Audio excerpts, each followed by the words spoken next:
Good morning and a happy Wednesday to everyone. Welcome into Rounding the Bases Live, presented by Enterprise Bank and Trust. Hashtag no stopping you. Thank you so much to my friends over at Enterprise. They've been with me since back in late March, supporting me, telling these stories, sharing these points of view, trying to connect with everyone in the community, as was the case right at the beginning when this all started on episode 1 during the pandemic. We're still in a pandemic. Life is a little bit different, a lot different now than it was back in March, for better and worse, I would say. And still rolling 5 days a week. Just moved the time a little while back from noon to 9. And for the most part, we'll stick there. And this is episode number 98. How about that? 98 episodes. One change is I switched from I was working out of a walk-in closet for all of these months, in part because it was just a very quiet space in the house, and I was able to control what I needed to control. But my friends over at KCAV helped me build this studio right out of a spare bedroom, and it served a lot of purposes, not just this podcast, but I could sit there from home and interview a Royals player or a coach or anything like that, put up the right backdrop, and be able to throw that on the air for our Royals broadcasts. And that's really served us well as we have tried to stay connected with players and personnel on the team as they're on the road, and for the first time ever we're not, and kind of having flexibility with those schedules. So a big thanks to Kansas City Audio Visual, and they can take care of all of your needs too. If you're in an office and you're looking at new lighting and sound and everything, all those fun bells and whistles and necessities for that matter, KCAV, I cannot recommend them enough. I also cannot recommend enough my guest today and his organization and what they are able to do. And I'll give you a little bit of background from my end. I really don't have any music background. I played the piano as a kid, but the problem is that when you play the piano as a kid and your mom is your teacher, those lessons sometimes don't end well, because you just say, you know what, I don't feel like doing this anymore, and you walk away and you go up to your room. But my mom was a music teacher, and I think she has something going on right now, or she would already be chiming in via Facebook to comment, which I would welcome that comment. Sometimes I tell her to back off. Sorry, Mom. But my mom was a longtime music teacher before making an amazing pivot and eventually becoming an executive, and she was a computer programmer, and really had a whole huge second career. But she was a music major in school, and so there is a background. I just think it might have skipped a generation, as my daughter now is the musician and in theater and the actress and all the things that I never did. I do all that to say that none of that had to be in my background to have my next guest, but it certainly helps because I understand the importance of music. I understand the importance of arts, and I'm even wearing, I don't know if you can really see it, Mike, as we welcome in Mike Meyer. Let's see if we got this Yeah, there Band you of go. Angels t-shirt. That's a better look, by the way, than that anyway. Mike Meyer is the chairman of just a truly amazing organization called Band of Angels. You also may, in Kansas City, know Meyer Music. That's his family. But Mike, before we tell everybody about Band of Angels, how are you doing amidst all of this craziness and still being, a good husband and a dad and a businessman and a philanthropist and all that good stuff? I'm doing great. I'm doing the same thing everybody else is doing, hoping that someday we return back to the way things were. But right now, just focusing on the beginning of the school year, which is where we see a huge influx of people at Meyer Music, and then certainly at Band of Angels, as the kids all go back to school and that musical journey begins to take shape. Doing great, and I'm truly blessed in the family department. My mom, my dad, my brother, my sister, and I all work in the business. And then last year, my son John joined the business, and so we now have 3 generations at Meyer Music, and that's super cool. So I couldn't be more blessed or more happy with the way things are right now, quite honestly. Yeah, I want to talk about that because look, when you can get 3 generations in a business, that's really hard to do. It just, the odds are against you. And so you've done that. This is obviously a passion for you and for your family. But when you talk about kids coming back and coming into Meyer Music and getting those instruments, that's the kids that can afford it. right? That's the kids that have that ability, and we know what music is going to do to touch their lives. I think there's a lot of there are a lot of similarities to sports here. We talk about it so often, and I know you're a sports fan too, but the access that kids might have to baseball equipment or different, it's hockey or baseball. Basketball's a little easier, right? You just need a basketball and a basketball hoop somewhere. But for so many of those other sports, you've got to have the bats and the gloves and the hockey sticks and the skates. It's expensive, and that rules out people that don't have that ability. I think there's so many similarities to that, aren't there, with instruments and kids that might have this unbelievable talent or just this need or desire to enjoy music that may never have that opportunity if not for organizations like yours. Oh, absolutely. I mean, as I said, I was super blessed to grow up in a family that could, excuse me, that could, provide the instrument and do things like that.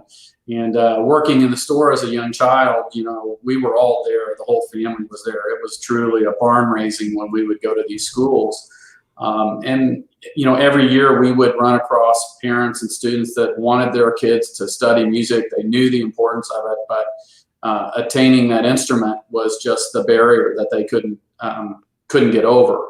So luckily, 10 years ago, we were approached by Fox 4 TV, who's an amazing partner, to start something to help those families and help those kids.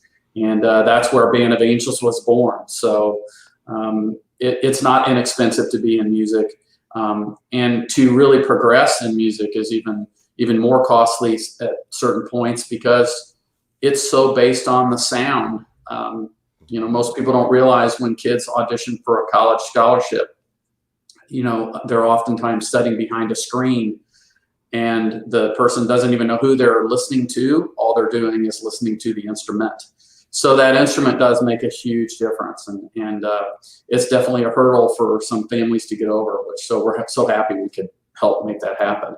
So how did this all start? You mentioned Fox 4. I know that you've got that amazing partnership with them. That's huge, by the way, too, because when you could have that partnership and that type of exposure for a television station that's a fixture in many people's lives, and that would be true of any of the TV stations, but to have that partnership with Fox 4, I know is huge.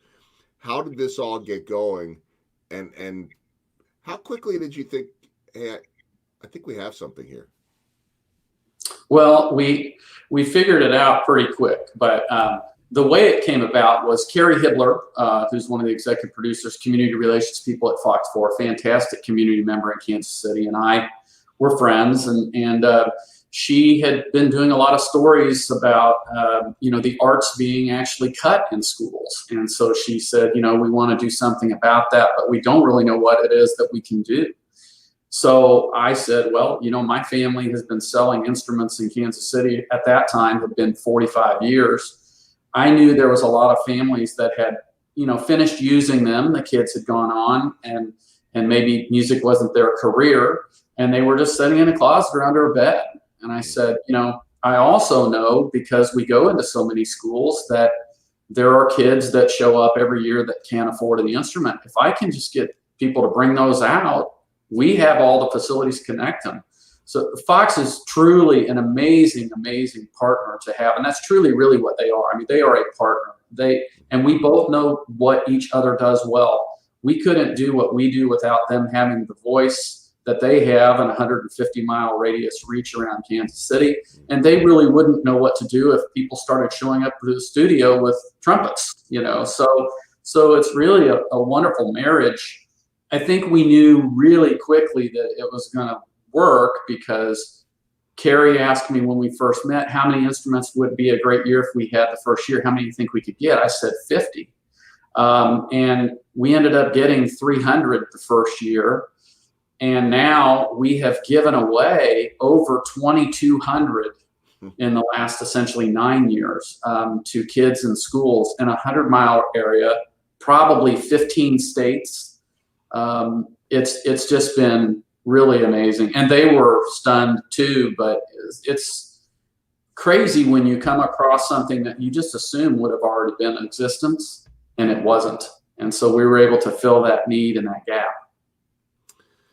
As long as I've known you, and it's been what, a few years now, maybe a little more than that. Yeah. I think we knew each other a little bit, and then we stumbled upon each other, and then we started stumbling upon each other more, and then it turned into some lunches and a great friendship, and I know that the feeling and valuing that friendship is mutual. But something that I've noticed with you is that you the two elements of your life that I hear you talk about the most are your family, your kids and your wife Jana, and Band of Angels. I don't hear you talk as much about Meyer Music, and I'm not saying that in a bad way. Meyer Music is an established institution in Kansas City, right? I mean, we already talked about it, starting with your parents and now your generation, and on to your son and the next generation to come. But the passion that I hear in your voice every time you talk about Band of Angels really to me reflects the way you talk about your wife and kids. How much of a part of your life, that's just my observation, but how much a part of your life and your sort of everyday mission, your why, has Band of Angels become? Oh, I mean, it's been a huge thing. Now, Joel, you're baiting me because you know I'm a crier, and if I start talking about my family in this, I'm gonna start crying. So, Yeah, but I know. Wait, Mike. When I when I get you to tell some of these stories, I was waiting to warn everybody about the crying and to tell you that it's okay. But I was gonna save that for when I asked you to tell a few of your most memorable stories. But whenever Mike is a crier, and somehow he pulls it off because I get the Kleenex ready. I know. there it is, right I, there. I can't tell you how many times I've seen Mike get on a stage, which is much more intimidating than this, and then the emotions go, and you're always warning people. It's who you are, you know that. So I think I've told you before that emotion is so genuine that you should never have to apologize for it. Anyway, go on. Well, yeah, Band of Angels has been a real passion. You know, I was really taught from a very early age from my mom and my dad. My dad is a lifelong Rotarian, and he spent a great deal of time doing service, as my mother was involved in a lot of the civic things in Blue Springs, where we started, and was one of the first really women business owners that really got out there and was breaking that barrier. So I've been schooled in a lot of ways by them, and that's probably why I get so passionate about talking about my family. They always told us that we were very blessed and that we needed to give back, and so we just grew up with the idea that, like, this is something everybody should do. If you can do it, you should be doing it. I was just 100% blessed that Carrie Hibbler made that phone call. And now I was able to tie something, that music, a passion of mine since I was a baby, to helping people find that. So it gives me purpose to get up and go into work every day. It's wonderful because it's so intertwined with what we do as a company, that it's just become a really huge part of who I am, and really who our whole family is. You know, you see me on TV all the time. You see me on things like this. What you don't see is that my brother and my sister, my mom, my dad, my son are all the ones going out and making these presentations to these kids in the schools with these instruments. And so they are very moved. Or in the store when somebody just happens to show up, you know, who's in a difficult situation. So it's become a big passion. It gives me something to do on my days off, and time I'm not at the store, and you know, yeah, I just feel so lucky I get to do it. It's a real blessing. Yeah, it really is. A bunch of comments coming in. I love to share them, but just a lot of love for Band of Angels, and I'm not surprised by that. And a couple fun ones too. Chelsea Cheney, Band of Angels, such a unique and innovative nonprofit and a real game changer for talented young people in the greater Kansas City area. And I did not realize this. My good friend, my new little sister, Kiana Sinks, I didn't know that she was a part of the first ever Band of Angels. Now she's helping change the world in terms of racial injustice and being an activist and moving people every single day here. I didn't realize that Kiana was an inaugural member. I'm so proud of Kiona. I see her comments on this every day when I watch, and the things that she's doing to help break that racial inequality and injustice is so needed. And you know, that's one of the things that that music is big in. I mean, if you think about life-changing moments, all the things that we've been going through with the protests and people saying, hey, there needs to be change. Music is somewhere in there. I was very, very lucky. I got to be in a meeting with Congressman Lewis, who just passed away, and he talked about music, being such a part of the movement that he was a part of, and that without music, it's like a bird with no voice. It just changes everything. So that's another big thing that's so wonderful and awesome, is that music really is at the center of everything, whether it's a sporting event and a walk-up song at the K, or a movement song, at Woodstock, or whatever. Everybody can relate to it. It gives rise to everyone's voice, and it's a place where everyone can belong. Very well said. And well, I did not realize the John Lewis story. That's amazing too. So I want to ask you the process and how it works, because really there are two ends of this, right? I don't want to equate it to this, because I think we're not talking about life and death in terms of, say, an organ donation. Right. But yet, when I've seen the stories that I've seen, and this is the only tie I want to make to this, I see this incredible connection from the person donating the instrument, just the videos that I've watched, to the person receiving the instrument and their family, and that bond, sometimes, maybe not all the time, that it creates. But take me through the process of donation and then receiving, and how beautifully that can work. Yeah, it's really a pretty cool process. And you mentioned something that is very important. When you think about the things in your life that have value and meaning to you, or the memories that you had, a music instrument, sitting around playing, watching your mother play the piano, or teach music, or play an instrument, it changes people. And so for them to take that instrument and then bring it and hand it to me and say, okay, I trust you. I want you to do something good with this memory that I have. We take that really seriously at Meyer Music. We all do. We always have. But people will see it on Fox 4, and then they will bring the instrument in. I've had people who found us on the internet and mailed me instruments from far, far away, Florida, Texas, California, Oregon. So they can bring the instrument in. Then what we do is we get the instrument ready to go, and then we just kind of sit and we wait. And then we find that student who has heard about it from their music teacher in the school, most commonly, or a relative or a friend. And they will contact us through the website, bandofangels.org, and fill out the application. We kind of review that for financial need, assess where they're at in their music. Sometimes it's a beginning student who's just starting. Sometimes, there's a wonderful student that we help named Chris Hurd, who from Washington, High School, who was a trumpet player as a sophomore and made all district band, and had never owned his own trumpet. He had always been using a beginning school trumpet. Well, that's the student that now we prepare and we give them a better instrument. And I'm happy to say that Chris is now going to be a sophomore starting next week at Langston University in Langston, Oklahoma, in music education. So we kind of take a step-by-step approach. This really is a one-to-one connection. It is Joel brings the instrument to Meyer Music, we sit with it, and then we connect it to Chris. And that's really kind of how the whole process works. And then to see these kids and what they're able to get out of it.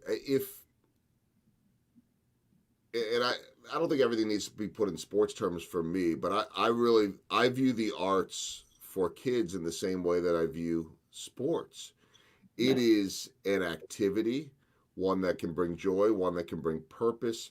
It usually involves teamwork, being a part of something. It involves discipline, structure, everything that I think will help them later in life. Not to mention the fact that, to this day, my mom will sit down and play piano.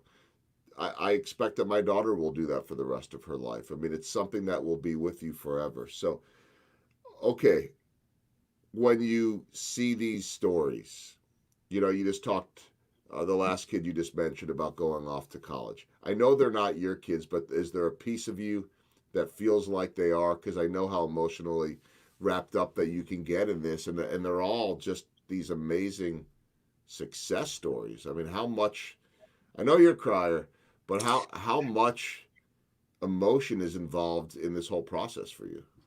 Yeah, it's very emotional. I'll tell you a good story that just happened a couple of weeks ago.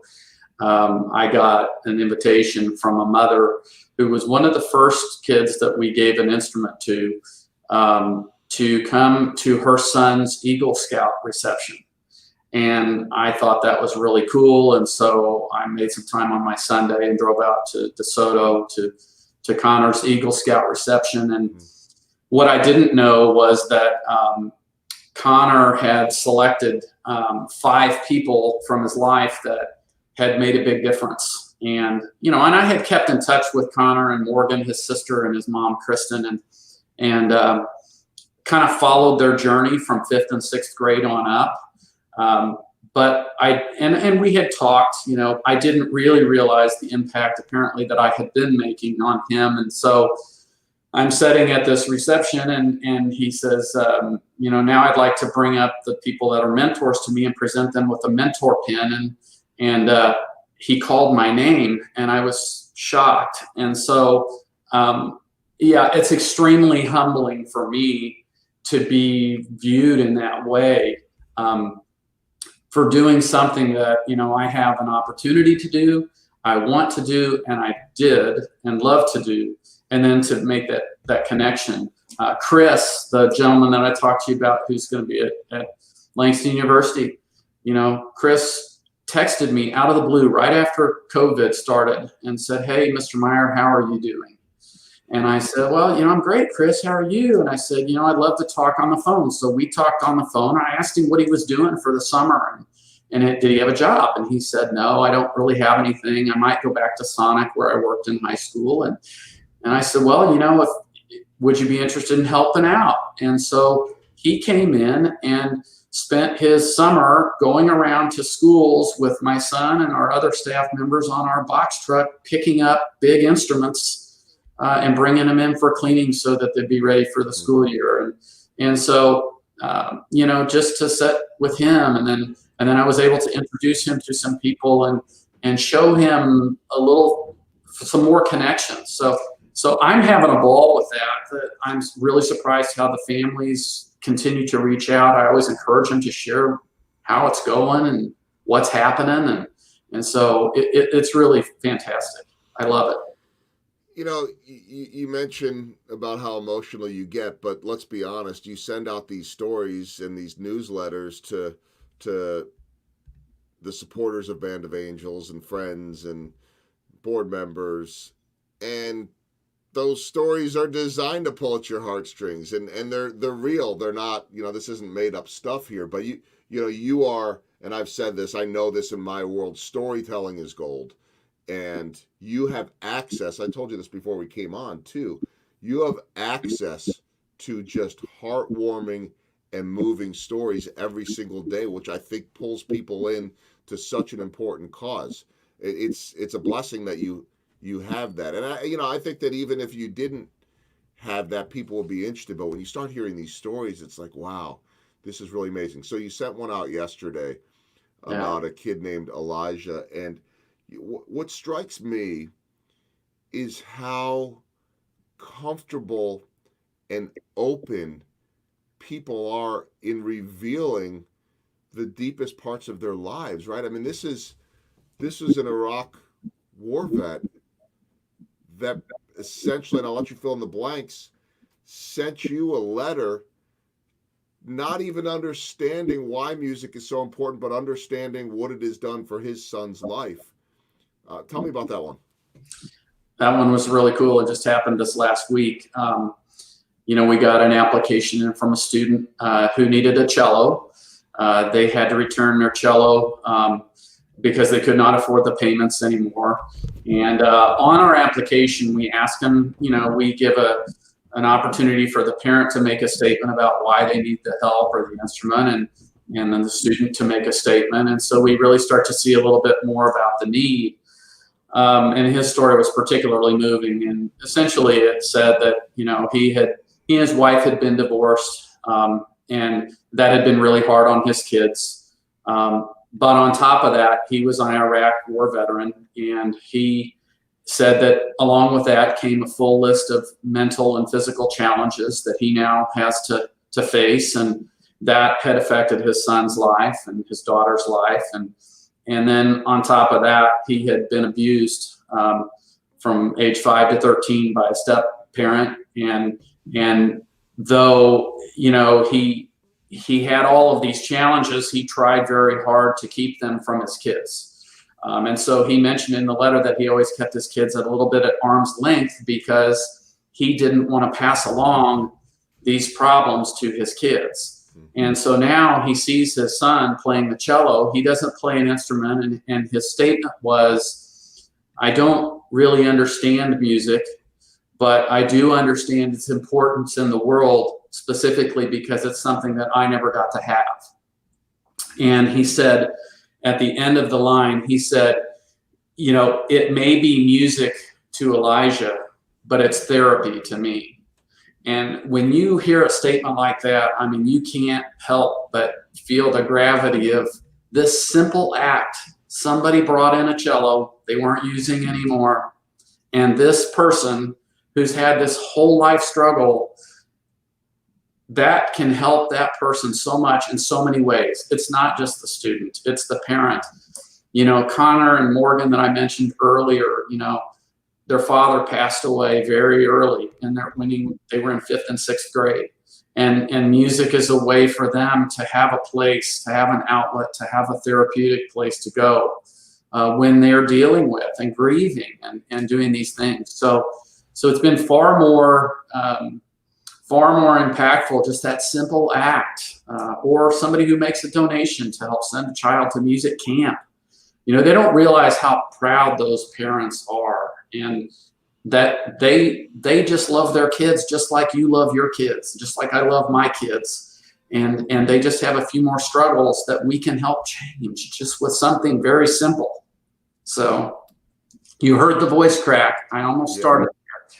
You almost went there, which is okay. Mike, you've made it 27 minutes. So I want to pop up the website here and give people an idea and encourage everybody just to visit it at bandofangels.org and see if you can get involved, whether it's donation, whether it is donation financially or an instrument. Watch some of these videos too, and then you guys do such a good job. But let's look at those numbers there. $250,000 raised for summer music camp scholarships. And now I know it's over 2,000 instruments donated, scholarships provided to those camps. It's absolutely remarkable. A couple more things before we wrap up, and it's a good one, another good one from Kiana, who says, Mike, what does this say for the youth in our city regarding affordability with instruments to achieve their dreams with playing within the arts? We can't make kids take arts in school and not help them fill that void. Yeah, absolutely. Absolutely. And this is a great opportunity to do that. There are schools that it's difficult for them to find the funding, and this is where organizations like ours just help fill in the gaps.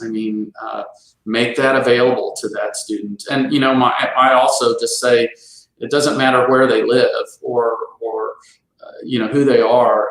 Every minute that a student is playing an instrument is an instrument that they're not doing something that they shouldn't do. So it's a great opportunity for kids to stay involved. And that same is for sports. Every minute they're on the ball diamond is a minute that they're not doing something that they shouldn't be doing. And it's a safe place. So excited that people like Kiona embraced what we were doing and got involved. And I'm really super proud of the diversity on our Band of Angels board. It's a very strong group of people that represent a lot of different places and faces in Kansas City. And it was super important for me as we founded the organization, as we developed our board, that, and quite honestly, it was a challenge. Getting diversity and inclusion on your boards, it's very difficult. to do, but I'm proud that it's something that we've really championed. We were championing this years and years ago before any of what's happening today.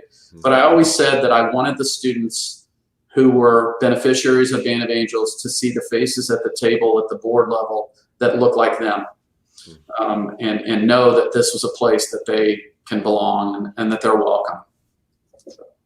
Well, it's so important, and such a great foresight on your part at a time now. I think a lot of people can learn from that. Couple final things. One maybe more serious, one more lighthearted. I'll go with the lighthearted first. What's the craziest instrument donation you've had?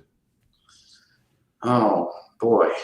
There've probably been there have to have been some that were, I don't know if bizarre is the right word, but just that surprised you or caught you off guard. Yeah, one that sticks out to me was this wonderful, cute little old lady who had this clarinet on her wall as a piece of decoration, I guess, and the thing had to have been up there for 100 years. There was really no way that we could have used it to give to a student. It was missing 2 or 3 keys, but she came in and she was so passionate about it. Like, I just saw this and I want it to go to something good, and will you do something great with this? So it wasn't crazy, but we did just have a lady that rolled up this last week with about 100 of Irish instruments, little flutes and things that you would see Irish performers using, and donated them from her son, who was a music player and unfortunately had become disabled and wasn't able to use them anymore. So those are all going to the Irish Heritage Center this next week. Kathy Quinn from Fox 4 is going to help us connect those, and they're going to use them to teach a next generation of Irish kids playing on Irish instruments. So that's pretty cool. That's really cool. That I love that. And then the more serious question, it doesn't have to be heavy, but among this, I love this question, and I hate it when I ask it to people because it's like asking somebody to pick their favorite kid, but their favorite child. But is there one story of all the stories over the years, or even one that's turned out now years later, like, hey, here's the finished product, here's the success story, here's the other side of things, that just will always be in the forefront of your mind? Yeah, I don't have one favorite story. I think the funny part is that, so when we started Band of Angels, we knew that this was really going to be about a 12-year run before we would really see the circle complete. And that would be a student starting in 5th grade or 4th grade to play an instrument, graduating high school, going on to college, and then majoring in music and maybe becoming a teacher and going back into the classroom. I think we're about two years away from that. So I'm excited now to see these kids going to college and playing, and I know that circle is going to complete.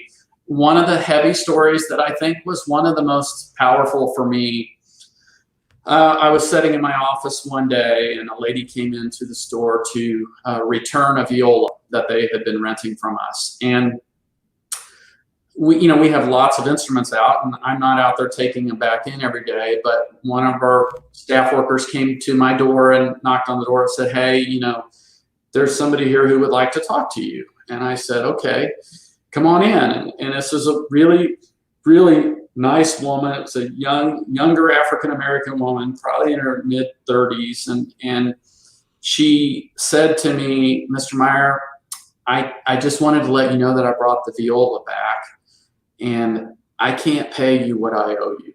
And I said, okay, well, come on in. What's going on? And she said, you know what? I run a daycare in my home for kids, and I had a pipe burst in the house that I was renting where I run the daycare, and it flooded my daycare in my basement. And now I have to go back through the whole process of getting reauthorized to get back in my licensing and everything and be able to do this. And so I just told my daughter that we have to return the viola. I can't afford to pay for that. And then she said, but Mr. Meyer, I need you to know something. This is not who I am. And this one does choke me up. This is not who I am. I don't leave people holding the bag on things. And so she started to cry, and I handed her a tissue and I said, look, it's okay. It's okay. And I said, let me ask you a question. Does your daughter still want to play the viola? And she said, yes. Yeah, she was disappointed that she was going to have to stop. And I said, well, have you ever heard of our Band of Angels program? She said, no. And I said, well, there are these people who have brought in instruments, and they asked me to hold on to them. And if there was somebody that came along, and I think you're that somebody, that I should help and give it to them.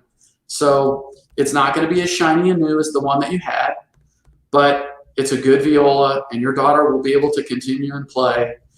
And she just dropped her head, and she couldn't even believe that I was saying this. Here she came in and was saying, I can't pay you, and I'm going to give you this for free, and so, but what we realized at Meyer Music, what we realized through across the whole music community, is that just because a person has an inability to pay, that's not who they are. That's just that they have an inability to pay because of a variety of circumstances.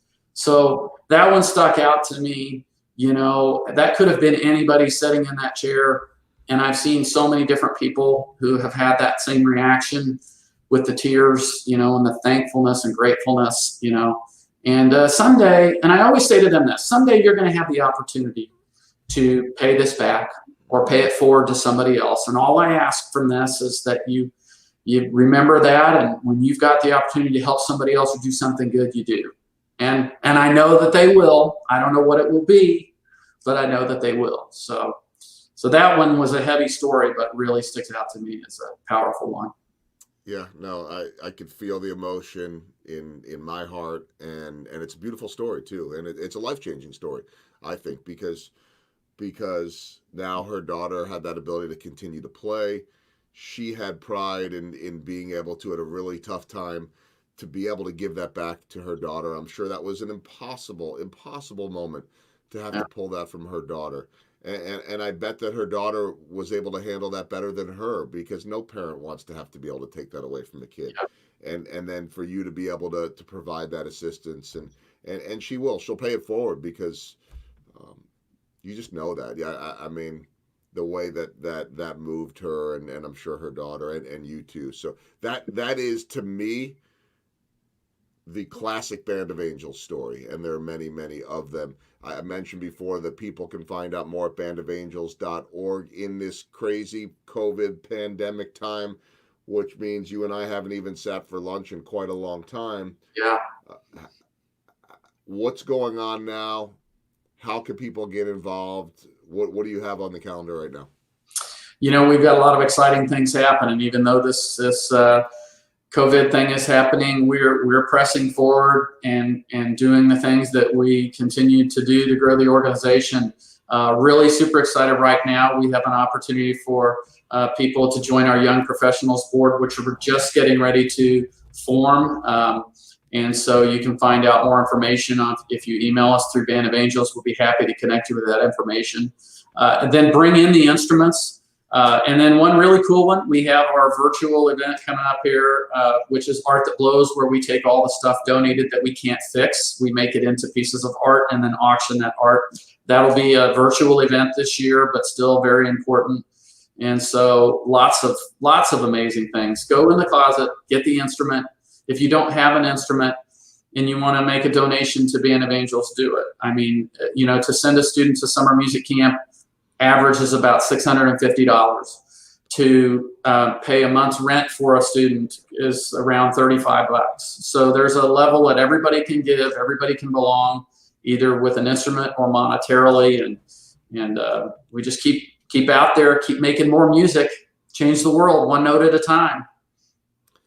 It's a beautiful thing, and I love the way connectivity works too, right? I had on Kate DePrisco.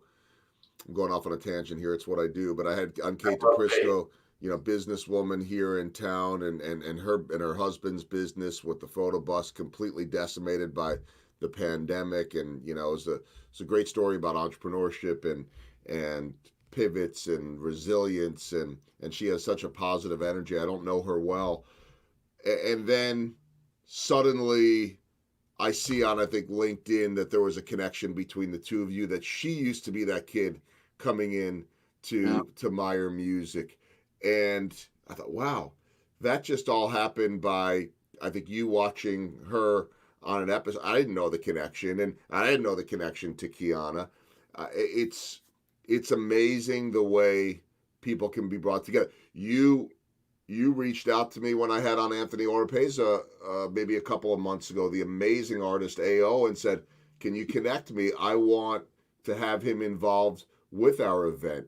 And I think that's now happened. I'm not saying that because of me. I'm just saying how it's amazing when you put stuff out there, what can happen when you don't even know that it's gonna take place. Oh yeah, you're a super connector, Joel. You don't even realize. But yeah, Anthony and I had a fantastic call. Kate and I have stayed in touch. You know, her and her sister took lessons at the store, and I was there when they went through an extremely difficult time, and she lost her mother real early. You know, and just to reconnect with her, we had a great talk. So keep doing what you're doing, because you are connecting people in Kansas City far beyond what you know.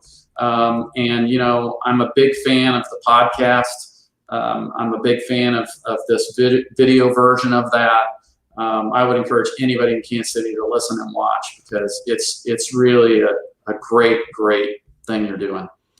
Well, I appreciate it. And, you know, I don't necessarily want all of that attention. I mean, I know it's good, but thank you. But you know, I'll just wrap up saying this, that one of the things that I think is such an important element is networking and connectivity with people. And you know, that all serves as, to me, part of the journey and where you're going when you could bounce ideas off of others. And you know, I remember a very inexperienced and no clue where things were going version of me oftentimes sitting down with you and just getting some of that. I had no clue what I was doing, and I have a little bit more of a clue now, but you know, that's to me all part of the beauty of the journey, right? And the people you meet along the way and the trust that you build. And so it's my way of thanking you, because I don't know that 3-4 years ago that I would have ever expected this connection or what's come of it, but it's definitely one that I value, and I can't wait till we get that chance to go out and grab some lunch again at some point as things calm down. But yeah. Thank you for all you've done for me, and more importantly than that, thanks for everything you've done for so many young and aspiring musicians out there, or kids that don't even know that they want to be musicians, that have found an activity that has made such an impact in their life. So you kept it together, Mike. I'm proud of you for that. But, you know, if we needed to go through a box of Kleenex, it wouldn't be anything that anyone that knows you has seen that before. It's all part of who you are, which is a good thing. So, well, thank you, Joel. And thank you, you know, to Kansas City. I'm the one sitting here getting a lot of credit for this, but really it's all the people of Kansas City that have made this whole thing happen. It's so incredible to watch a community come together and support something like this. Thank you to all the people at Fox 4. I mean, it just couldn't do it without them. So, and you know, the Royals, one of our early donors for a grant were the Royals. So, so super thankful for everybody in Kansas City, and thank you for having me on. Got a quick little shout out from Maria Stone Street, says AO is great, and Courtney says, I have loved watching this work grow and develop over the last who knows how many years. Grateful to you, Mike. Karen Huey chimes in. Mike, his family and staff and Band of Angels are doing great things for student musicians. We could go on and on. That's what's come in so far. There'll be more. I was ready to wrap it up. Then I saw some more come in, and I'm like, I'll share that one too. Mike, great job. Just continue to let me and everyone know what's going on, because this is a very, very easy cause to promote, and I know you guys will keep making an impact, not just you, but everyone involved, and certainly within the community too, with Band of Angels. Thank you, and I just keep doing what you're doing. The passion is amazing. All right, man. Thank you so much, Joel. All right, truly one of the best people I know in town. I don't want to embarrass him, but he just is. You could see that in the interview. Mike Meyer, I can't thank him enough for what he has done and what Band of Angels has done, what Meyer Music has done, and everyone involved. Again, you can check them at Band of Angels. See, I'm wearing the t-shirt right here. See, this is what happens when you drop a shirt on someone's front porch. the day before, just coincidentally the day before. I might wear it. I just might. It's really comfortable too. So, Mike, thanks. I should mute. I can hear him laughing in the background right now. A big thanks to Kansas City Audio Visual, KCAV. They have helped me set up the studio, and they can do much, much bigger projects. Anything from major offices to sports scoreboards, you name it. KCAV is the spot. I cannot recommend them enough. Kansas City Audio Visual, KCAV.com. And my partner from the beginning, Enterprise Bank and Trust, hashtag no stopping you. I love the partnership with them. The people in Kansas City, they're actually in 4 states, but I've gotten to know the people in Kansas City, of course, in St. Louis. It's a wonderful partnership, incredible support from them. So thanks to Enterprise Bank and Trust, hashtag no stopping you. Thanks to all of you. Episode number 99 is tomorrow. Hope you'll share this one with your network, family, friends, and let's help out Band of Angels and continue to raise money, bring in those instruments for a good cause. My name is Joel Goldberg. Thanks for watching, and hope to see you tomorrow.